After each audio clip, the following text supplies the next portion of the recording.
So, hello guys, for today's video, magluluto tayo ng ating lunch na sisig. So, ayun nga, una nga, pinakulaan ko muna yung karne. And after that, habang pinapakulo ko, ay naghanda na rin ako ng aking sili na green, sibuyas na pula, and puting sibuyas, and luya. So, after nga mapakuluan ko, inahon ko na nga at nilagay ko dyan, sinit aside ko muna. And after that, naghanda na rin ako ng aking oil na aking pagpiprituhan. So, ayun na nga, isasalang ko na yung aking karne. At ayan na nga guys, fast forward, luto na ang aking karne. So ayan, gagayat-gayatin na natin yan.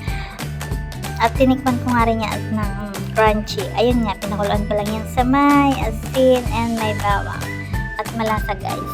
Napaka-crunchy na. Ayan nga, tapos na yung aking paggagayat. And after yan, nilalagay ko na yan sa lagayan na kung saan pwede kong haluin siya guys. So ayan na nga, tapos na ang aking paggagayat. At haluin ko nga rin yan. Lalagyan ko ng konting mayonnaise lang para magdikit-dikit. At ayan na nga, halu-haluin natin guys. Pinagsama-sama ko yung aking inihandang sili and sibuyas.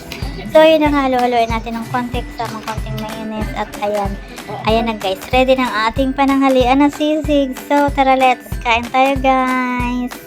Thank you for watching. Kain muna ako guys. Thank you. Bye-bye.